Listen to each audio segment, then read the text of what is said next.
Cleansing, I need preparation, I need the Messiah. The water did not save them. The water testified to the response they were making. John refused to make himself the issue. Here is what's fascinating. They asked John about his authority to baptize. John barely answers the question. Instead, he turns the spotlight. In John 1:26, the 26th verse of this chapter 1, he says, John answered them, saying, I baptize in water, but among you stands one who you do not know, who's coming to baptize, but the baptism he is baptizing you with a will is spirit and fire. He comes with a whole nother set of principles as relates to baptism. And John said, this was just a preparation. You have to have a change of mind before you can receive or accept something new.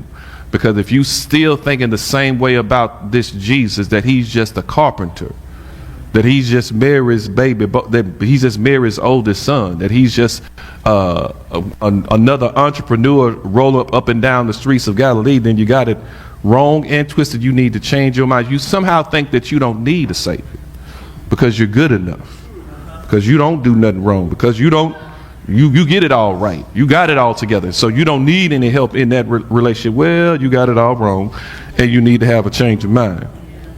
John understands exactly who he is and knows exactly what his role is. And though he had plenty of reason to brag, plenty of reason to boast, his priestly family, his Levitical lineage, his prophetic calling, massive influence, public attention, but he still refuses to allow any of that to go to his head and make him something else that he's not. He refused to even wear the clothes of. He changes his outfit. He changes his diet. He changes his geographical location, all for the sake of the message. What will we do for the sake of the message? What are you willing to set aside? What are you willing to sacrifice? What are you willing to put away in order that folk ain't always looking at you, but they see the Jesus in you? Because sometimes a whole lot of what we got going on the outside can be a very distraction from what really is on the inside. Sometimes we take away from what really truly is the message because folk miss the message because they looking so much at us. The tension that we gather, the ways in which we try to carry ourselves, and nothing is wrong with being well-groomed, nice looking and all of that good stuff, but at the end of the day, I don't want to make it about that.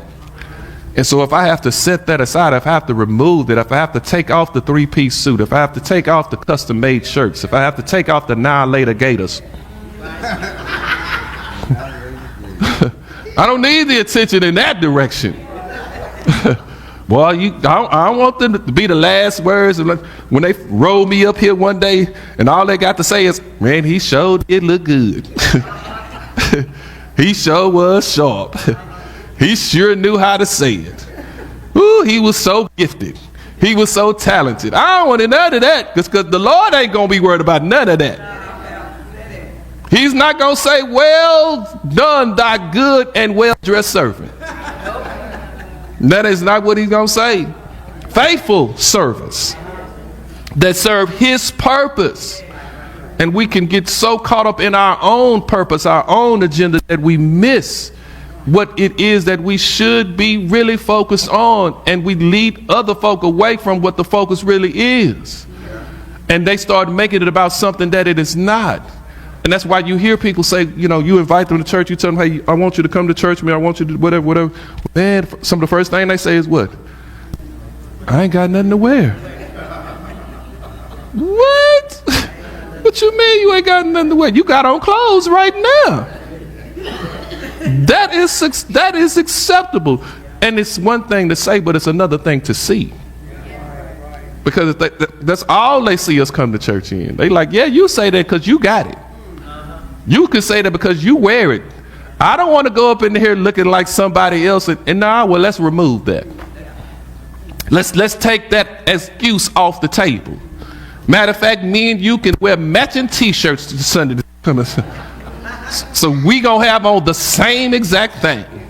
Sometimes you have to eliminate those excuses because people are not where you are. Yeah, it's not about the dress. Yes, come as you are. You get that.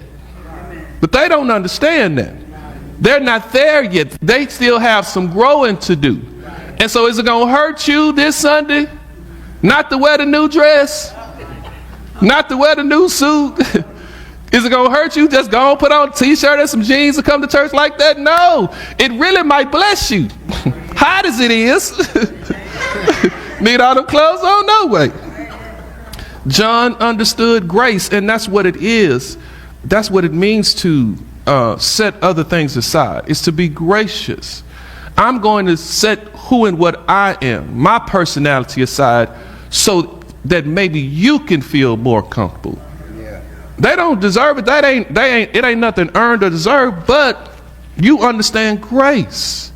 I want to make the path smooth enough for you to walk in. I want to make it comfortable enough for you. I don't want you to have any excuses.